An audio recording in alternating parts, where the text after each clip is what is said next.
c'est un cours.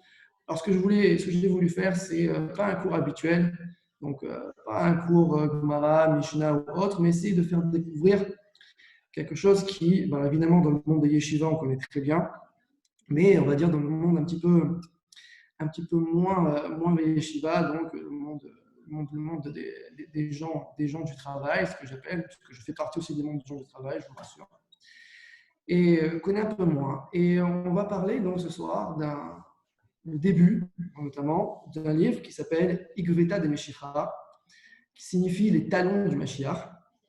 Et ce livre a été écrit donc par un grand Rav, un Chacham, qui s'appelait Rabbi Elchanan Wasserman, alav shalom. Et il a la particularité donc d'être un Rav moderne. Quand je dis moderne, c'est un Rav qui a vécu première moitié du XXe siècle. Je vais vous raconter son histoire rapidement. Et ce livre, comme son nom l'indique, Les talons du Mashiach, va nous parler effectivement de la venue de ce Mashiach, de ce Messie. Il faut savoir que si je me suis permis de prendre ce livre, c'est parce qu'il va dénoter et déroger un peu à toutes les approches que l'on a habituelles du Mashiach. En effet, Rabbi Elchanan Wasserman n'a rien à voir avec le chassidisme. Rabbi Elchanan Wasserman, c'est le monde des yeshivot de Lituanie, de Pologne, je vais vous les raconter de suite, et c'est plutôt le monde opposé. Or, on a l'habitude, et notamment grâce à tous les mouvements chassidiques, que ce soit Chabad, que ce soit Breslev et autres, et Hachem les protège parce qu'ils font un travail énorme, d'avoir répandu cette idée du Mashiach. Mais cette idée du Mashiach, il faut savoir, elle n'est pas liée simplement à un mouvement. Cette idée du Mashiach, elle est inhérente au judaïsme. Elle est inhérente à tout ce qui peut faire notre essence.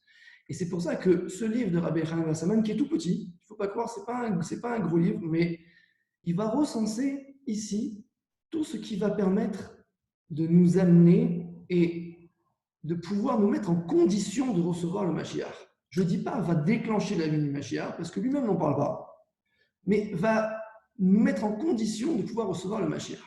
Alors on entend beaucoup parler de ça, notamment en ce moment, dans ces temps de confinement, où on dit, voilà, Bezrat Hashem, quand on ouvrira les portes, il y aura le Mashiach. Amen. Je ne suis pas prophète, je ne sais pas.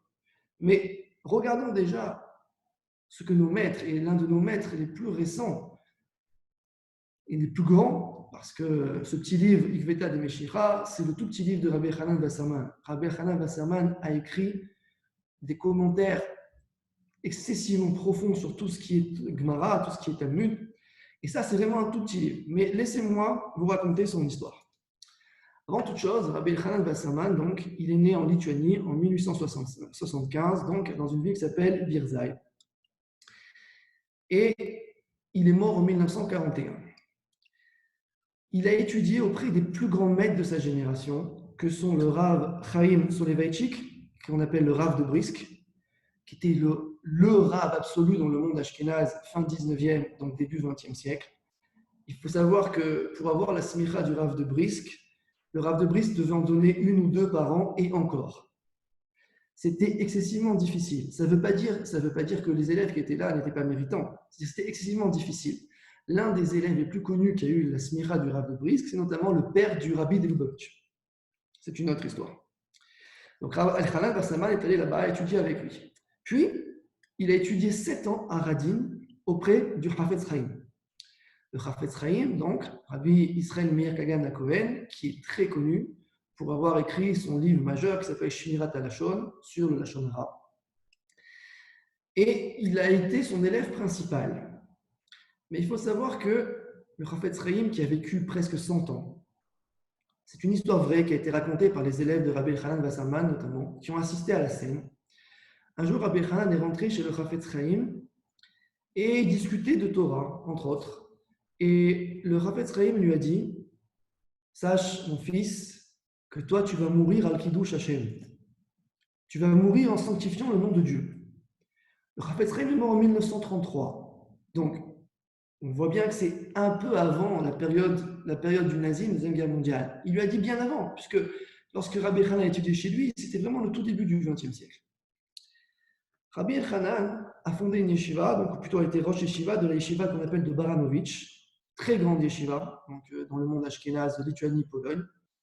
Tout tous ces gens-là que je suis en train de vous citer, ce sont tous ceux qui descendent de la filiation directe thoraïque du Gaon de Vilna. Donc, c'est vraiment ce qui n'est pas du tout chassid. C'est vraiment l'autre côté, ce qu'on appelle les mitnagim. Les gens qui sont très études de Gemara, qui passent leur temps dans le mot, mais le mot exact. Je ne dis pas que les autres ne le font pas. Je dis juste qu'ils ne rajoutent pas à l'intérieur de cela la dimension messianique. C'est pour ça que ce livre est encore plus étrange venant de Rabbi Hanan Bassaman. Rabbi Hanan Bassaman a eu une fin tragique, comme son maître lui avait prédit. Il faut savoir qu'en 1941, il se trouvait dans un camp, pas un camp de concentration, dans un camp prisonnier, une sorte de ghetto, qui se trouve dans la ville de Kaunas, aujourd'hui en Lituanie, qu'on appelle Kovno en yiddish. Et les Allemands sont rentrés, et les Allemands sont venus, ils ont voulu liquider le ghetto. Rabbi Hanan l'a su, il a pris ses élèves, et quand on lit ces lignes, on a vraiment la chair de plomb. Parce que Rabbi Hanan a pris ses élèves et il leur a dit « Il me semble que l'on veut du ciel, que l'on veut de nous du ciel, que nous mourons en korban, que nous mourons en sacrifice, afin de pouvoir limiter l'impact qu'il y a sur le peuple juif. Quand vous disiez limiter l'impact de 6 millions, je ne vous raconte pas ce qu'il aurait pu avoir. Et une fois que ceci a été dit, d'accord, il a dit préparez-vous, faites teshuva, et une fois que vous aurez fait teshuva, d'accord, nous allons mourir en korban. Lui-même est venu et a dit que le feu qui va consumer nos corps aujourd'hui, reconstruira un jour le peuple juif. Il faut savoir une chose, parce qu'aujourd'hui on est avant-veille de Yom HaTzmaout, on est Yom HaZikaron, c'est que Rabbi Hanan Bassaman fait partie des mouvements qui étaient contre le sionisme. Alors je vais m'expliquer ce que ça veut dire contre le sionisme. C'est-à-dire qu'il était contre le sionisme politique. Il était totalement pour le retour du peuple juif sur sa terre. Ce n'est pas du tout une question. Aucun chacham est contre le retour du peuple juif sur sa terre, tel que la Torah le demande. Mais aujourd'hui, d'accord, Rabbi Hanan Bassaman, à son époque, lui, était contre le projet politique qui mettait la Torah de côté.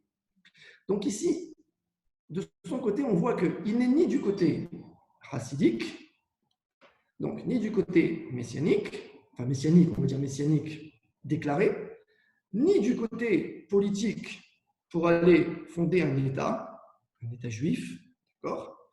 Et il se trouve au milieu, c'est-à-dire du côté de ce qu'on appelait pendant longtemps les mitnagim, c'est-à-dire ceux qui sont contre la chassidoute. Et pourtant, il nous a laissé un livre qui nous explique la façon dont le Mashiach, selon nos textes sacrés, est perçu. Quelle est cette idée de Messie, dans notre peuple, pour nous, par rapport à la Torah qu'Akadosh Baruch Hu nous a donnée, où est-ce que l'on voit ça? Et quel est notre avoda? Vous savez, pour ceux qui me connaissent, savent très bien que moi, quand j'enseigne quelque chose ou que je montre quelque chose, il faut toujours qu'il y ait l'application pratique. S'il n'y a pas l'application pratique, ça ne reste que théorique, on a raté quelque chose. Alors, il va commencer son livre par un premier chapitre qui s'appelle Ma'amar al Emunah, c'est-à-dire un commentaire, un discours sur l'Emunah. L'Emunah, on va traduire ça par la foi. Ani ma'amin, je crois. Alors, il est évident qu'ici, on ne va pas faire toute une illustration, tout un chapitre sur quoi? Sur il faut avoir la foi en Dieu, il faut croire sans connaître, et ceci est le credo du judaïsme. C'est absolument pas ça du tout. Rabbi Hanan Bassaman va montrer qu'est-ce que c'est que le travail de Emunah, va montrer en quoi ce travail de foi, ce travail de prise de conscience est un pilier, notamment de l'étude de la Torah, notamment de l'essence du judaïsme, mais surtout, comment est-il un prérequis lui-même, une fois qu'il l'aura défini, vous allez voir de manière nouvelle. J'ai vu ça que chez lui. Par rapport au monde environnant, puisque je vous rappelle, Rabbi Hanan Bassaman, c'est fin 19e, début 20e, donc on est vraiment dans les temps modernes. À partir du monde environnant, comment ce travail de foi va pouvoir conduire à mettre quelque chose de propice, d'accord, un terrain propice à la venue du Mashiach. Commençons. Rabbi Hanan commence par ces mots. On trouve dans le schéma que l'on lit 2 fois dans la tfila et 1 fois dans son lit, 3 fois par jour, Velo taturu hare levavchem. Et vous ne suivrez pas l'inclinaison de vos cœurs. En tant que quoi, d'accord, Rabbi Hanan va ramener une Gemara qui se trouve dans Brachot, Yud Bet Amud Bet, donc page 12, folio B. Suivre les penchants, les inclinaisons de son cœur, Zohaminut. C'est l'hérésie. Pour l'instant, ça reste très obscur. C'est l'hérésie. Puis il va continuer, il va dire, mais s'il s'agit de Emunah, s'il s'agit de foi, c'est quelque chose qui, avant toute chose, passe par l'intellect. Pourquoi la Torah n'a-t-elle pas marqué, je vous lis ces mots, Lotaturo, hare daterem veroshechem. Pourquoi vous ne suivez pas vos connaissances, dans le sens connaissance, la quête de votre savoir thoraïque, veroshechem et vos têtes, votre intellect? Que signifie suivre son cœur? Et surtout, pourquoi la chorma, d'accord, cette sagesse qui va nous amener la émouna, se trouve dans le cœur et non dans la tête? À cela, il va citer 2 preuves qui se trouvent dans le Tanakh. Je vous en donne une 3e. Il n'y a pas si longtemps que ça, on a lu les parachutes du Mishkan et on parlait des gens qui étaient chachmé lev, des gens qui étaient sages dans le cœur. Pas chachmé sechel, pas chachmé rosh, pas qui étaient sages dans la tête. Ce qui signifie que la Torah, lorsqu'elle parle de chokhmah, lorsqu'elle parle de sagesse, elle va forcément y associer le cœur avant d'y associer la tête. Les preuves que donne Rabbi Hanan sont les suivantes. Une dans Kohelet, donc dans l'Ecclésiaste, écrite par le roi Salomon, Shlomo HaMelech, et une dans Michelet, ce qu'on appelle les Proverbes, écrite aussi par Shlomo HaMelech. Dans Kohelet, il cite, donc Kohelet, donc Perek Aleph, au Pasuk Tetzaïn, au Pasuk 16, il est marqué là-bas. Velibi ra'a arbe chokhmah. Et mon cœur a vu beaucoup de sagesse. Ok. Deuxième preuve qu'il ramène, Chacham lev ikach mitzvot. Ah, ça c'est plus intéressant. Chacham lev, un cœur sage, ikach, prendre, mais dans le sens accepter, mitzvot. Il va accepter les commandements, il va accepter ce qu'a Kadosh Baruch Hu, la volonté de Dieu. Donc on voit ici qu'on doit accepter, selon les preuves amenées d'abord par Rabbi Hanan, il va l'étayer, je vous l'étaye dans 2 minutes, pour accepter la Torah, il faut d'abord l'accepter dans son cœur. Mais pas dans son cœur n'importe comment. Dans son cœur bechorma, dans son cœur de sagesse. Alors, je sais que j'ai déjà dit pour les gens qui me connaissent, la chorma, comme va dire la Gemara, c'est les mêmes lettres que koahma. Qu'est-ce que c'est koahma? C'est la force du quoi.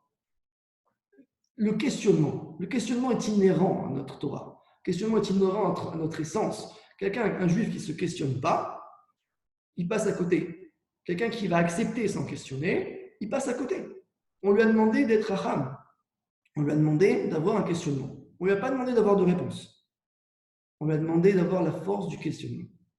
Les réponses, s'il est méritant, il les aura peut-être en ce monde, en tout cas, il les aura au monde d'après. Ça, c'est évident.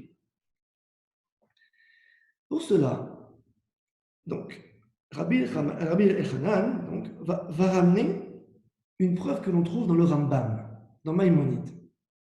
Maïmonide, il y a 1000 ans. Et là-bas, il est écrit, dans le Sefer HaMitzvot, toute première des mitzvot, d'accord? Le Rambam a écrit dans son livre, en détaillant les mitzvot, donc que ce soit les mitzvot positives et les mitzvot négatives, tu feras et tu ne feras pas, 613 mitzvot.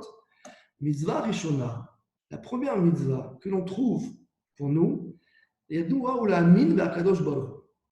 connaître et de croire, d'avoir une émouna en Dieu. Ça, c'est la première mitzvah. Très bien. Rabbi Hanan a posé la question.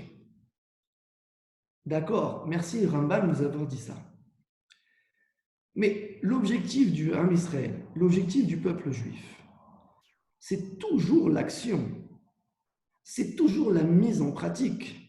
Le Ikar, l'important avant toute chose, n'est-il pas de faire ou de ne pas faire, tarasser ou tarasser. Et la Torah elle-même va venir témoigner dans ce sens-là. Lorsque les Bnei Israël ont reçu la Torah, ils ont dit Naaseh une fois. Et après Naaseh Venishma. C'est-à-dire la première fois, non seulement ils ont pris sur eux d'appliquer, mais même sans comprendre. Et la deuxième fois, comme ils ont compris que le Nishma était fondamental, le fait d'avoir la connexion, on va le voir de suite, dans l'action, alors ils ont dit Naaseh Venishma. Mais ils vont faire avant d'avoir compris. Et c'est un chidouche, ce n'est un secret pour personne. Qui peut se permettre de dire j'ai compris toute la Torah que j'ai appliquée? C'est impossible. C'est impossible. On peut comprendre, on peut arriver, on peut essayer d'avoir le début d'une connaissance, le début d'un questionnement, le début d'une voie, mais dire j'ai compris. Mais Miodati, avec toute l'humilité que j'essaye d'avoir, je vous dis très sincèrement, je mets au défi quelqu'un. Parce que moi, Melech lui-même, l'homme le plus racham que la terre ait porté, et moi, Notanach, n'a même lui pourtant pas tout compris. Donc ici, en ramenant ce Rambam, on voit qu'il y a une mitzvah de Emouna qui est le prérequis de toutes les mitzvot de la Torah. Si je veux accomplir la mitzvah de la Torah, avant toute chose, je dois avoir une foi. Je dois avoir la foi en Dieu. Mais qu'est-ce que ça veut dire avoir la foi en Dieu? Croire que Dieu existe, c'est réducteur, c'est simple. Alors, Rabbi Hanan va aller encore plus loin que ça. Il va nous dire que cette mitzvah de Emouna, cette mitzvah de foi, elle est, en citant une Gemara dans Nida, Daf 45 Foloubé, donc même He Amouret, il va nous dire qu'elle est Dehaïnou, d'accord? Tinok, donc elle est Teref, mais Ashgia l'éclal Gedolot. Elle est Teref, elle est immédiate à partir du moment qu'un individu atteint l'âge adulte. Dehaïnou, comme on le sait, mais la Gemara vient de nous dire à cette page de Nida, Tinok ben Yud Gimel Shana, un garçon à l'âge de 13 ans, et Tinoket bat Yud Bet Shana, et une fille à l'âge de 12 ans. Ça veut dire que, comme on va recevoir la mitzvah, on va s'attacher à Kadosh Baruch Hu. On va avoir le sens de j'ai l'obligation du commandement. Quand je parle de l'obligation du commandement, c'est l'obligation de la connexion. Ça ne veut pas dire que je ne suis pas connecté avant. Je peux être connecté avant, mais je serai peut-être moins câblé.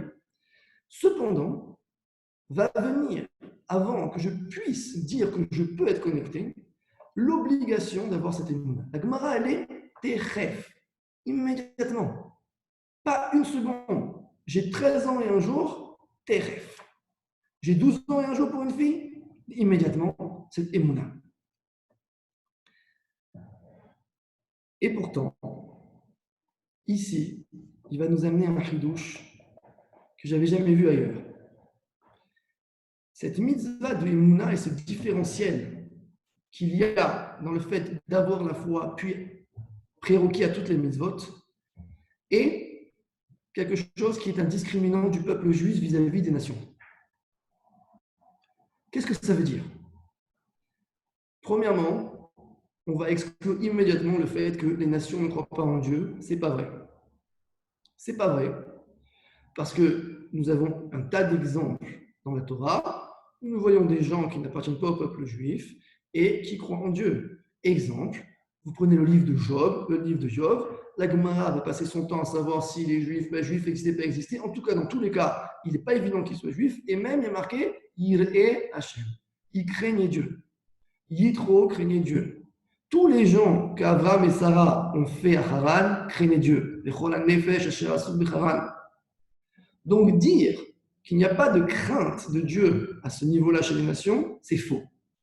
Alors qu'est-ce que ça veut dire?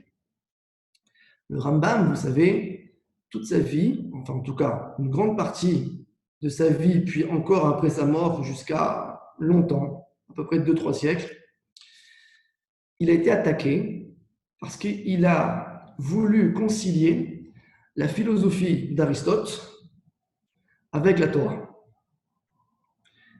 Il a voulu concilier la philosophie d'Aristote avec la Torah. Et Rabbi Hanan va même ramener que ici, dans le sens de Emouna, dans le sens de sagesse, il ne s'agit en rien d'une capacité intellectuelle qui est plus grande chez les Juifs que chez les autres. Il dit c'est pas vrai. Le Rambam lui-même va ramener dans une lettre qu'il a écrite donc à un Gaon de son époque qui s'appelait Rabbi Shmuel Ibn Tibon, donc connu pour avoir traduit notamment beaucoup de livres en arabe, en hébreu. C'est avant les gens écrivent en arabe, ils écrivent en hébreu d'ailleurs.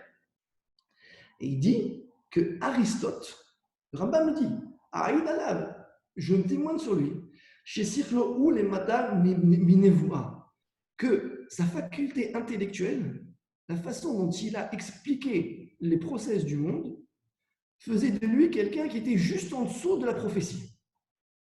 Vous imaginez, le Rambam, dire ça d'un goy, et un goy grec. On s'est battu contre les Grecs à Hanouka, justement pour éviter l'assimilation de cette philosophie. Et le Rambam vient dire ça. Mais attention, il va falloir comprendre le Rambam. Le Rambam va témoigner, d'accord, que l'intelligence d'Aristote n'a rien à voir avec l'Emouna, n'a rien à voir avec le Sechel, le fameux Teref, l'immédiat, pour pouvoir appliquer les mitzvot. On n'a pas besoin d'être aussi intelligent qu'Aristote. On a besoin d'autre chose que Aristote n'a pas. Mais on va voir de suite de quoi il parle. Il dit même que si jamais Aristote avait eu la névoie et le Kodesh, lo haya chacham gadol kemoto ba'olam, il n'y aurait pas eu un sage plus grand que lui sur toute la terre. Ce sont les paroles du Rambam, ramenées ici par Rabbi Elchanan Bassaman. Encore une fois, 20e siècle. Donc on parle des gens, on n'est plus dans une époque d'obscurantisme environnant. Le judaïsme n'a jamais été obscurantiste, c'est clair. Le judaïsme, ça a toujours été la pointe de la sagesse, de la connaissance. On a toujours essayé de chercher. Chacham, c'est celui qui va poser la question. Mais le monde du Rambam est un monde obscurantiste, c'est un monde des croisades. Donc à partir de ce moment-là, c'est pas plus obscurantiste que ça. Mais à partir de ce moment-là, le Rabbi Elchanan, lui, il vit dans un monde moderne. Et il ramène ça. Il continue, puisqu'on veut voir un discriminant qui existe entre le Ham Israël, puisque le Ham Israël attend le Mashiach, on est toujours dans notre problématique de Mashiach. Il continue en train de dire, tu sais quoi, sache que les Béné Noirs, c'est-à-dire l'ensemble de l'humanité, qui se doivent d'accomplir 7 mitzvot, tel que cela est décrit, donc évidemment, dans Parashat Noach et Parashat Sanhedrin, donc Noudva Moubet, page 56, photo A. Si jamais, qui comprennent ou qui ne comprennent pas, s'ils ne les ont pas accomplis, ils seront punis quand même. C'est dur. La Gemara ici, ramenée par le Rambam, ramenée par Rabbi Hanan, vient nous dire, encore une fois, ils peuvent être l'intelligence extrême, tel Aristote. Et ils peuvent même ne pas comprendre pourquoi ils n'ont pas fait, et ils n'ont pas fait, ils seront punis quand même. C'est très dur de dire ça. Quelqu'un qui n'est pas au courant, je veux bien que nul est censé ignorer la loi, mais c'est quand même très dur, parce que la punition d'après 120 ans, ce n'est pas la même que celle ici. Qu'est-ce qui manque? Qu'est-ce qui manque? Et vous allez voir que ça, c'est la responsabilité du peuple juif. Il manque ce fameux discriminant qui est la Emouna au sens de Rabbi Elchanan. C'est tellement vrai que le peuple juif, comme je l'ai déjà expliqué à de nombreuses reprises, son objectif n'est pas d'être le dominateur. Qu'on soit clair et net. On vient de le voir, le Rambam lui-même, il y a 1000 ans, l'a dit, oubliez, l'homme le plus intelligent que moi je connaisse, le Rambam, c'est un grec. On n'est pas les plus intelligents, ni les plus futés, ni rien. On a été choisis pour d'autres raisons. Par contre, on a une mitzvah fondamentale. C'est la mitzvah d'être hors la goïm, d'être la lumière des peuples, selon plein de critères. Le critère de l'Emouna, comme on va voir immédiatement, le critère de Derer Eretz, c'est-à-dire le critère de bien, savoir bien se tenir, de Kiddush Hashem, de sanctifier le nom de Dieu, et certainement pas de Chilul Hashem, de profaner le nom de Dieu, Haz Veshalom. Donc ce discriminant-là, c'est la Emouna. Mais alors maintenant, on va essayer de rentrer dans cette Emouna Mais avant cela, Rabbi Elchanan va nous expliquer pourquoi l'intelligence, et notamment la philosophie grecque d'Aristote, qui a engendré le monde moderne, bien évidemment, donc engendré tout ce que l'on a aujourd'hui et toute la culture que l'on a est une culture évidemment gréco-romaine, c'est une culture gréco-latine, on le voit en Occident. Alors évidemment, je ne parle pas de tout ce qui est culture orientale, mais notre culture occidentale est une culture gréco-latine, claire et nette. Et le Rabbi Hanan va essayer de comprendre en quoi, justement, cette culture qui est basée sur l'intelligence, puisque les philosophes grecs sont loin d'être des gens bêtes, pas qu'Aristote. On voit, ces gens-là ont quand même donné tout ce que l'on a comme héritage dans le profane aujourd'hui. Contre quoi on doit se battre, contre quoi on doit faire attention, qui est une idée opposée à la venue du Mashiach. Première chose, et ça c'est le leitmotiv de, premièrement, pourquoi le Rambam a été critiqué, et deuxièmement, surtout, en quoi nous, on doit faire attention dans le monde environnant dans lequel nous nous trouvons. La chose sur laquelle Rabbi Elchanan nous met en garde est de contrer l'idée d'un monde du chaos. Que signifie un monde du chaos? Le chaos, c'est très simple. En mathématiques, en physique, le chaos, c'est que l'étape n, on ne peut pas nous permettre de déduire l'étape n plus 1. Par ce qui a existé, je ne suis pas capable d'anticiper le futur. Ça peut être à droite, à gauche, au milieu, c'est ça le chaos. C'est la non-possibilité d'anticiper ce qui va se passer, de faire un chaînage, une chaîne. De quel chaos s'agit-il? Premier chaos, et ça a été relayé par la philosophie donc présocratique notamment, et puis après avec Socrate et autres, il faudrait relire un petit peu ces gens-là, et que le monde a été créé de manière hasardeuse. La théorie aujourd'hui de tout ce qui peut être Big Bang, c'est qu'à un moment donné, il y a eu une explosion qui est venue de X raisons. Alors, on ne peut pas l'expliquer aujourd'hui, les scientifiques n'arrivent pas. Ils espèrent le faire, mais ils n'arrivent pas. Venue de X raisons, et enfin de X raisons, avec différentes causes-conséquences qui viennent du hasard, le monde s'est formé. Le monde s'est formé. Si aujourd'hui l'homme est là, c'est parce qu'il y a eu une série d'événements propices, positifs, qui ont amené l'homme. Qui ont amené à faire que l'homme, par exemple, est supérieur à l'animal parce qu'il est doté de la parole, parce qu'il a une certaine forme d'intelligence, il se tient debout, ainsi de suite. Tout ça, ne croyez pas que ça a été fait bechorma, je fais exprès d'employer ce mot, ça a été fait de manière micrée. Micrée, ça vient de hasard, ça veut dire le mot hasard. Première chose, c'est ce premier chaos qu'il fallait éviter.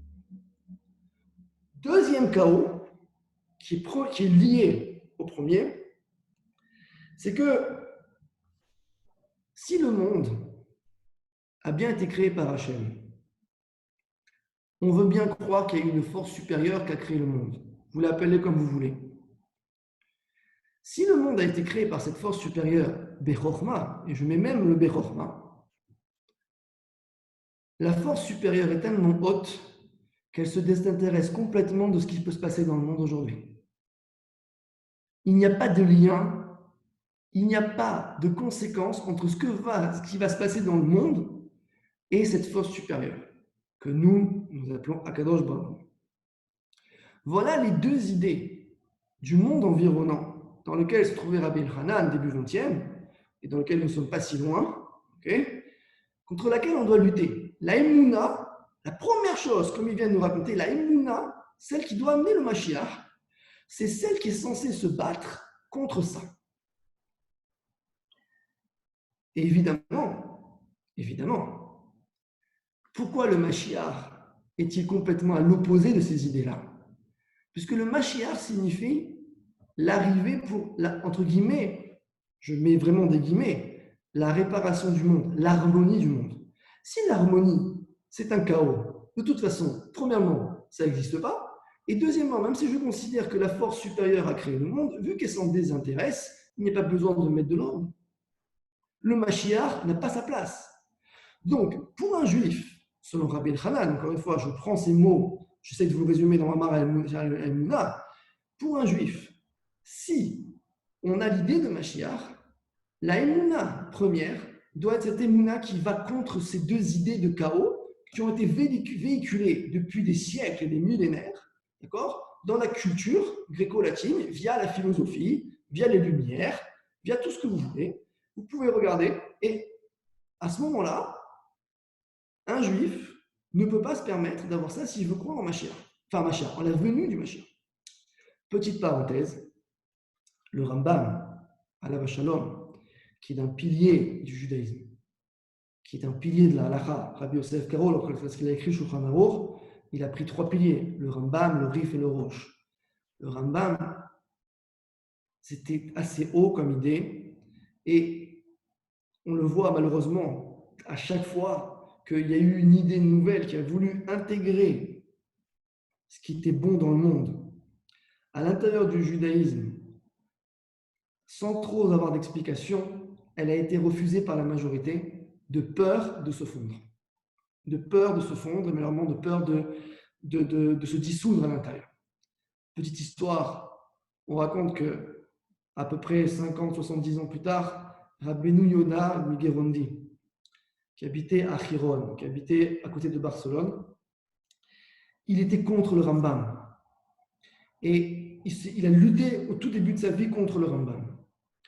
Et ce Rabbeinu Yonah, il faut savoir que sa fille à lui était mariée avec le fils du Ramban, avec le fils de Nachmanide.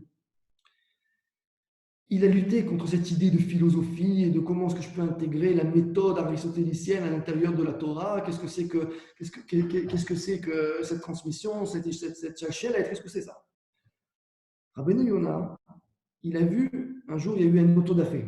Ça veut dire qu'on a pris des livres, on a pris des Gemarot, on les a brûlés. Et avec les Gemarot, on a mis le livre du Rambam, on a mis Yad HaZaka, ce fameux livre du Rambam, encyclopédie majeure, qui s'appelle Mishneh Torah Yad HaZaka, ils ont brûlé avec les Gemarot. Rabbeinu Yonah en a fait la déduction suivante. Si ce maître Maïmonide a eu le srout, le mérite que ces livres soient brûlés avec le Talmud, c'est qu'il a le niveau des rabbanim du Talmud. Immédiatement, il a pris sur lui de faire tchouva, et c'est à partir de là qu'il a écrit son livre magistral qui s'appelle Sha'arei Teshuvah. Le Sha'arei Teshuvah de Rabbeinu Yonah, que tous les rabbanim du monde vous citent pendant la période de Elul, Rosh Hashanah, Kippour, sachez qu'il n'a été écrit que parce que Rabbeinu Yonah a reconnu son erreur vis-à-vis du Rambam. Donc le Rambam, son idée est bien évidemment de combattre la minute, c'est-à-dire l'hérésie. Mais pourquoi ne pas prendre ce qui est bon à l'extérieur? Donc, voilà ici ce pourquoi il faut se battre. Mais la conclusion de cela, comme je vous ai dit, n'est pas simplement une idée. Parce que l'idée d'un chaos, c'est bien. Mais imaginons que de toute façon, l'idée du chaos, je m'en fiche. Demandez, aller dans la rue aujourd'hui, poser des questions à des gens qui n'ont pas accès à tout ça et qui de toute façon s'en fichent. Posez-leur l'idée de le monde a été créé, pas créé, de toute façon vous croyez, vous ne croyez pas. Dans un sens comme dans l'autre, ce n'est pas le cas. La problématique, c'est que cette idée de chaos va amener une question que se posent les maîtres. Le monde, si on considère cela, est-il Efker ou est-il Matana?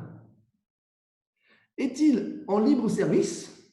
De toute façon, la puissance créatrice s'en fiche. Donc, je peux faire ce que je veux. Ou est-il Matana? Est-ce que c'est un cadeau? Qu'est-ce que c'est? Ici, encore une fois, ce que va pointer le Rambam, ce que va pointer Rabbeinu Elchanan Wasserman, c'est que l'idée qu'il n'y a personne, il n'y a pas de contrôle, il n'y a pas de compte à rendre, puisque c'est un chaos, va amener l'homme à vouloir toujours tirer le maximum de profit en tant que plaisir. Je ne parle pas de profit financier, je ne parle pas de tout ce qui est acquisition. Je parle de plaisir.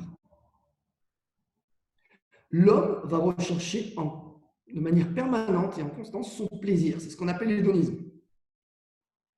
Et ça premièrement une valeur qui est destructrice vis-à-vis de ce qui entoure les autres.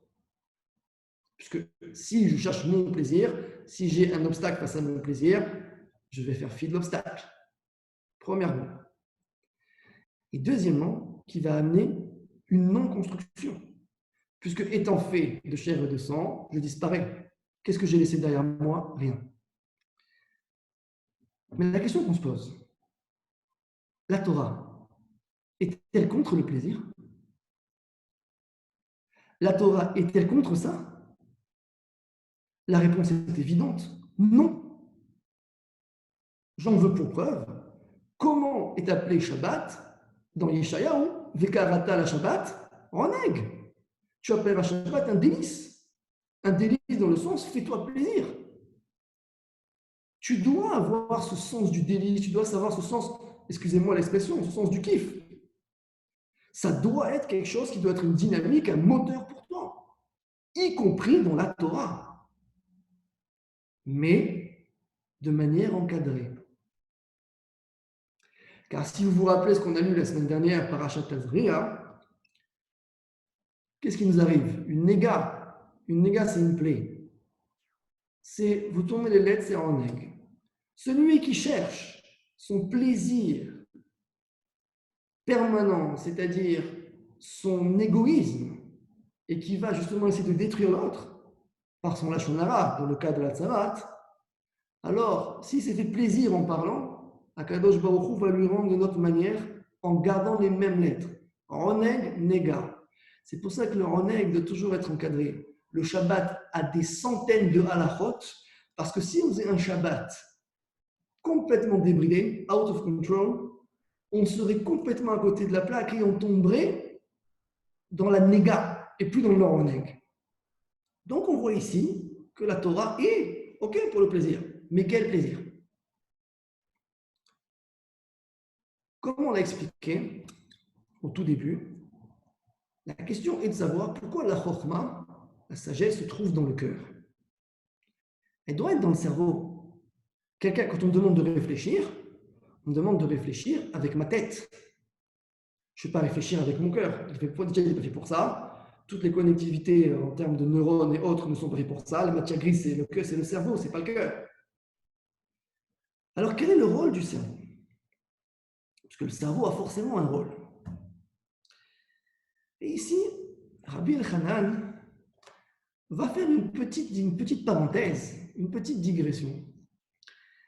Il va nous amener ce que l'on a dans Parashat Shoftim, donc que l'on lit dans le livre de Devarim, pardon. Devarim, c'est toujours le Shoftim, sachez que c'est toujours le Shabbat qui est lié au Slichot. C'est toujours le premier Shabbat des Slichot, c'est Shoftim. Donc, à partir du mot de Elul, et qu'est-ce qu'il va nous amener? On parle du juge. Et il va nous dire, la Torah, l'otikar shohad, ne prends pas de pot de vin. Qui a shohad? Car le shohad, le pot de vin, va aveugler l'œil, les yeux, chachamim, des sages. On retrouve ce mot de chokhma. Il continue, ça c'est ce que dit la Torah. Maintenant, selon la halacha, veshiur shohad. Qu'est-ce que ça veut dire prendre du shohad? À partir de quand je considère qu'on m'a donné un pot de vin conséquent pour que je dise que c'est un pot de vin? Ne croyez pas, la Torah elle est claire sur le sujet. Afilou, divrei Torah ou Beshave Pruta.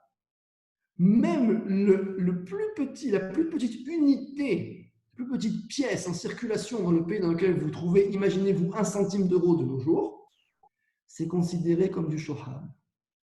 C'est considéré comme quelque chose qui va être hiver, donc il va qui va aveugler les yeux des sages. Kemo gezel veribit. Il se permet de préciser, de la même manière en termes de mesure que le vol. Le vol est un vol à partir du moment où on a volé quelque chose, quelle que soit la valeur de ce qu'on a volé. Et le ribit, c'est-à-dire le prêt à intérêt, il n'y a pas de limite, de cap, floor, ce que vous voulez, vous appelez ça comme vous voulez, sur le prêt à intérêt. Vous prêtez intérêt 1 centime, on vous rend 1 centime, on ne peut pas faire 0 quelque chose, mais on vous rend 1 centime plus quelque chose. C'est ribit, c'est prêt à intérêt. Il n'y a pas de limite. La première chose qu'on a pu prendre en plus, c'est Assour. Et quel rapport avec notre sujet? Il est en train de nous ramener une histoire de pot de vin vis-à-vis d'un juge, alors que nous sommes en train de parler de Emouna et de savoir si la Emouna, qui est censée être reflétée, la sagesse qu'on doit avoir dans le cœur ou dans le cerveau, on ne comprend pas son sujet. Il vient nous dire que le process d'un homme est le suivant. Qui aratson yashpia ala sechel. Car la volonté va venir nourrir, yashpia, shefa, shefa, c'est quoi? C'est l'abondance. Va venir se déverser dans quoi? Dans l'intellect. En davar omed lifne aratson. Rien ne se tient devant la volonté. Lorsqu'on a la volonté de quelque chose, si on veut la chose, eh ben, on peut nous dire non, tu veux pas, même si je la veux. On peut nous frapper parce que vous voulez, on la veut quand même. Rien ne se tient devant la volonté. Donc la volonté, ça va être ce qui va venir se déverser dans le cerveau. Or, ici, si le cerveau n'est pas le centre de la chokhmah, comme on a essayé de le voir jusqu'à présent, mais par contre, va être le chef d'orchestre qui va permettre de passer à l'action, alors faudrait-il que ce ratson, cette volonté, soit quelque chose de clair, soit quelque chose de droit. Velo taturu achare levafrem, alev hafetz, le cœur désire. Si le cœur désire et entraîne et engendre une volonté qui va être une volonté de plaisir, d'hédonisme, de chasvé shalom, minut, c'est-à-dire d'hérésie, ou de tout ce que vous voulez qui va aller à l'encontre de la Torah, alors le cerveau va le mettre en place tout seul, comme un bon exécutant, comme un bon chef de projet qu'il est, et va faire amener l'homme là où il veut. C'est-à-dire qu'ici, le mot ratson prend tout son sens. Ratson, chaque jour dans la tfila, vous dites retse. Vous priez la Hamida, vous avez les 3 premières brachot qui sont qu'on appelle donc les Shalosh Rishonot, Magen Avraham, Mechaya Metim, Atakadosh.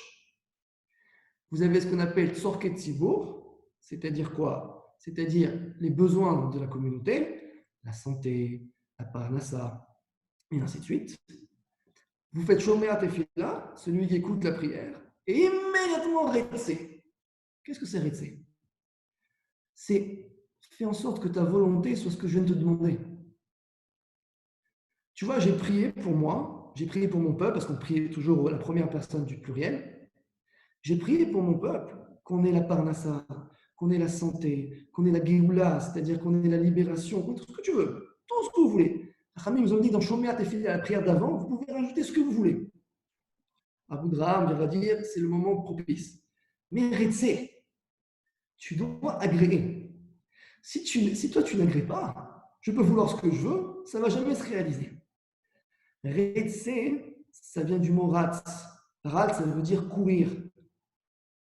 Afin de pouvoir faire en sorte que Kadosh Baruch Hu ait la même volonté que nous, faut-il que nous on ait la même volonté que lui. Mais pour ce faire, faut-il qu'on court vers ses commandements, vers ses mitzvot. Donc ici, on voit que ce que va faire le Yetzer Hara. Le Yetzer Hara, quand on vous dit Velo taturu achare levavchem ve'achare einechem, asher atem zonim acharem, ne vous penchez pas, ne courez pas derrière le penchant de vos cœurs et derrière le penchant de vos yeux, asher atem zonim, afin que vous ne zonim, j'emploie le mot, prostituez pas à eux, que vous ne soyez pas les esclaves de votre cœur et de vos yeux. C'est-à-dire quoi? C'est-à-dire l'esclave de vos sens. l'esclave de vos ta'avot, l'esclave de tout ce qui va faire en sorte que vous allez vouloir servir avant toute chose, me and myself, moi et moi-même. Et certainement pas rentrer dans le process divin. Donc ici, le Yetzer Hara, c'est la première chose qu'il va faire. Faire en sorte que le cœur déverse une volonté à l'intérieur du cerveau, cette rason yashpia à la sechel. Pourquoi faire? Pour que le cerveau y mette en œuvre. Alors quoi faire? C'est bien beau de dire n'allez pas après vos cœurs et n'allez pas après vos yeux, essayez de vous protéger. Mais si déjà à l'époque, je ne parle même pas d'époque, la Torah elle est éternelle, mais si déjà à l'époque du Rabbi Hanan Wasserman, on est ok, on est début 20e, il y avait déjà quand même pas mal de choses. Mais de nos jours, où vous voyez aujourd'hui, on peut se voir, on n'est même pas dans la même salle. On a toutes, nos yeux ont accès à tout. Notre cœur a accès à tout. Et aujourd'hui, on va se mettre à suivre ça. Imaginez-vous le ratson qu'on va déverser dans notre sechel. Quel ratson on va déverser dans notre sechel? La Torah a horreur du vide. Le vide n'existe pas dans la Torah. Le principe du vide, ça n'existe pas. Dès que quelque chose s'en va, quelque chose d'autre le remplace. C'est un principe général dans la Torah. Il n'y a pas un moment donné où c'est vide. C'est bien ou mal. Re'e anochi noten lefnechem hayom beracha ou klala. Tu choisis soit la bracha, soit l'inverse. Mais au milieu, comme vient de dire le Sforno, la voie du milieu, le gris, ça n'existe pas. C'est blanc ou noir. Pour un juif, c'est blanc ou noir. Donc, comment faire? Ne pas suivre ce mauvais penchant, afin que il faut le remplir de Torah. Il faut le remplir de Torah. Mais quand je dis remplir de Torah, rappelez-vous ce qu'on a dit. Et le Rav, Rabbi Hanan Wasserman, nous a mis en garde. Je ne parle pas d'une Torah académique. Je ne parle pas de remplir des tonnes et des tonnes de pages de Gemara. Je vous assure, c'est pas que ça ne rend pas plus intelligent, mais la avoda, le service divin, si on ne les a pas intégrés dans son cœur, si on ne les a pas intégrés dans la volonté que l'on y met, ça reste de l'intellect. Ça reste simplement un bon conseil, un bon exemple, comme on peut en trouver partout. Donc ici, on voit que le cœur doit avant toute chose être rempli de la volonté d'Hachem. Cette volonté est tout simplement la reconnaissance de Dieu dans le monde. L'idée du Mashiach, car l'objectif dans le monde, est celui qui est donné et guidé par son Créateur, et pas par l'ensemble ou l'assemblage des volontés de plaisir individuel de chaque unité. C'est l'idée du Mashiach, c'est l'idée de l'Imout Torah. Le Mashiach va faire une seule chose. Vous vous attendez à plein de trucs. Le Mashiach n'a qu'une seule mission. Faire reconnaître Dieu sur l'ensemble de la terre. Rien d'autre. Le Beth Amikdash, il vient tout seul. Mashiach va venir. Alors, on ne va pas faire le distinguo Ben Yosef, Ben David, on pourra faire ça plus tard. Mais le Mashiach, l'idée de Mashiach lui-même, va venir d'une chose. Faire en sorte que la connaissance de Dieu soit répandue sur la terre comme les eaux sont répandues dans la mer.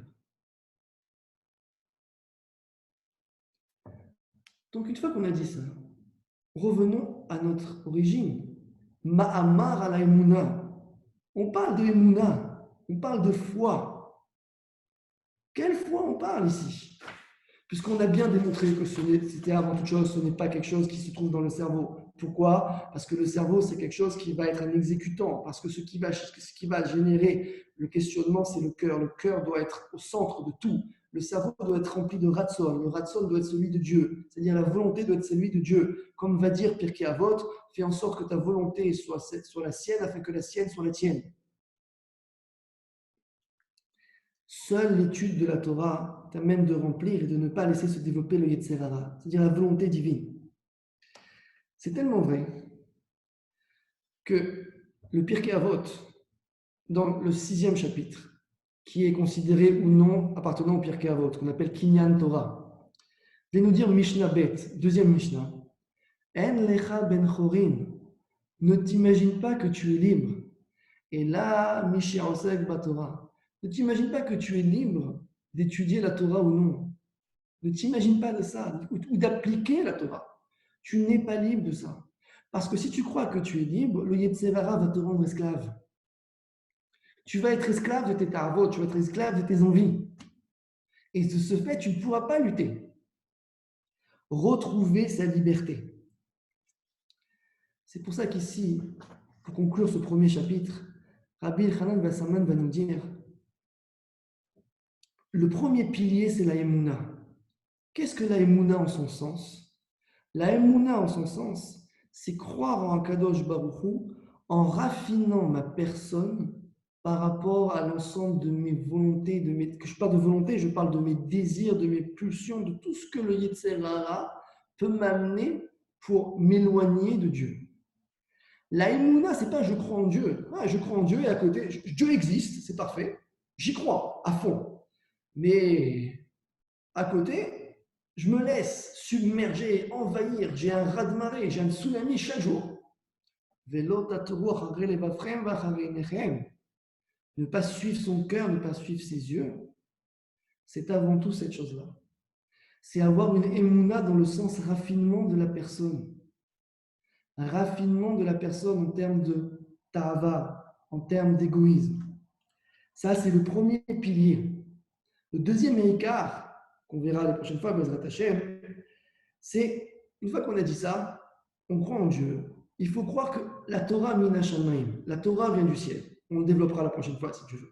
Que signifie cela? C'est que Akadosh Baruch Hu, une fois qu'il nous a montré, ou demandé de nous raffiner, de nous améliorer, afin de pouvoir recevoir sa volonté, il faut bien qu'on sache quelle est cette volonté. Et cette volonté ne peut se trouver que dans la Torah. La Torah a été donnée des klalotes ou des pratot, avec des principes généraux et avec des principes détaillés, afin que quoi? Afin que l'on essaye, je dis bien essaye, de toucher quelle est la volonté d'Akadosh Baruch Hu. Ces deux piliers-là, c'est exactement comme si vous avez un véhicule, c'est vous-même, et vous avez un GPS, vous avez une carte, c'est la Torah. Et ça doit amener au troisième pilier. Le troisième pilier, c'est l'objectif. Vous êtes dans votre voiture, vous avez votre carte ou votre GPS, vous allez du point A au point B. Quel est le point B? Le point B, c'est le Tachrit Shel Olam. C'est l'objectif du monde. Le monde n'est pas chaos. L'objectif du monde, je vous ai dit, c'est ça l'idée du Mashiach. La venue du Mashiach, c'est cette idée-là, c'est simplement la symbiose avec Akadosh Baruch Hu, avec le Créateur, à travers les créatures et les créations. C'est ça le Tachlit. Et c'est ce que l'on dit tous les jours. Kulam bechokhma asita. Tu as tout fait bechokhma, avec sagesse. Cette sagesse qui vient de sentiments, qui passe par le cerveau, qui passe par nos actes et nos actions. Chokhma, si vous l'écrivez complètement, donc chet, ainsi de suite, la Gematria, c'est 613. La Chokhma, c'est la Torah. El Chokhma est la Torah. Il n'y a pas d'autre. Ça n'existe pas. Pour nous, ça n'existe pas. L'idée de Mashiach, l'idée que nous donne un Rosh Yeshiva de Baranovitch, qui n'est ni chassid, ni sioniste, ni ce que vous voulez, cette idée qui a traversé les siècles et les millénaires, c'est je suis un véhicule, je me raffine, j'ai mon GPS qui est ma Torah, mais je vise le point B. Merci beaucoup. Razak, merci beaucoup, Mickaël, c'était génial. Je me suis permis d'enregistrer.